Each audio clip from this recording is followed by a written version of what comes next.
গতকালকে নাতানজ যে পরমাণু গবেষণা কেন্দ্র ইরানের, সেখানে আঘাত এনেছিল ইসরায়েলের মিসাইল বা বাংকার ব্লাস্টার।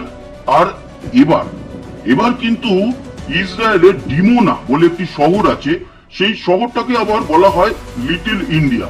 কেন বলা হয়? তার কারণ এই ডিমোনা শহরে প্রচুর ভারতীয়রা কিন্তু বসবাস করে।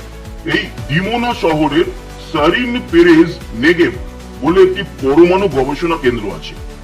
সেই পরমাণু গবেষণা কেন্দ্রকে লক্ষ্য করে ব্যালিস্টিক মিসাইল ছোড়ে ইরান, এবং কয়েকটি মিসাইলকে তাদের আয়রন ডোম আটকে দিতে পারলেও সবকটি মিসাইলকে আটকাতে পারেনি। তার মধ্যে একটি এই পরমাণু গবেষণা কেন্দ্র খুব কাছে গিয়ে পড়ে। ক্ষয়ক্ষতির সেখান থেকে এখনো পর্যন্ত খবরাখবর না পেলেও অন্যান্য একটি কমিউনিটি ভবনে আছড়ে পড়েছে মিসাইল। বম শেল্টার, সেখানে গিয়ে নাগরিকরা অনেকেই প্রবেশ করে গিয়েছিল। যখনই ইসরায়েলের আকাশে এই মিসাইল প্রবেশ করে সঙ্গে সঙ্গে সাইরেন বেজে ওঠে। সেই সাইরেন শুনেই কিন্তু সেখানকার সাধারণ মানুষ বম শেল্টারে চলে যায়। তবুও এই কমিউনিটি ভবনে মিসাইল আছড়ে পড়ে এবং কয়েকটি বিল্ডিং ধ্বংস হয়। তার ফলে এখনো অব্দি যা খবর, শতাধিক 100-র বেশি মানুষ আহত হয়েছে।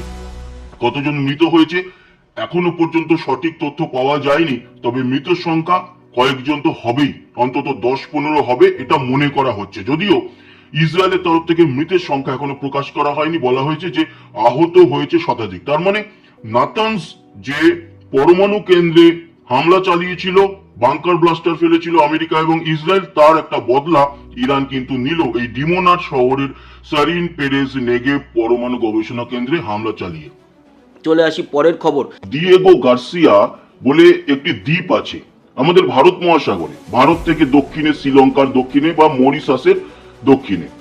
সেই ডিয়েগো গার্সিয়া দ্বীপে দুটো মিসাইল ছুড়েছিল, ব্যালিস্টিক মিসাইল ইরান, এবং প্রায় 4000 কিলোমিটার পাড়ি দিয়ে প্রায় পৌঁছে গিয়েছিল এই ডিয়েগো গার্সিয়া।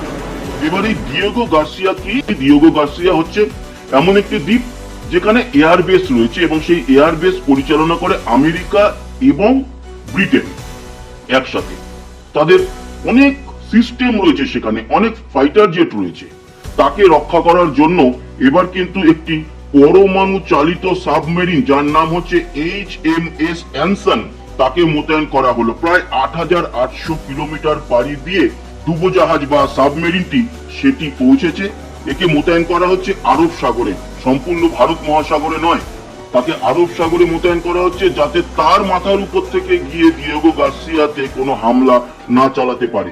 এই যে শক্তিশালী HMS অ্যানসন সাবমেরিন, এতে রয়েছে টর্পেডো স্পিয়ারফিশ, যা একেবারে এই মুহূর্তের আধুনিক টর্পেডো, যাকে এই সাবমেরিনের ভিতর থেকে গাইড করে করে তার লক্ষ্য স্থলে বা লক্ষ্য বস্তুতে গিয়ে হামলা চালাতে পারে।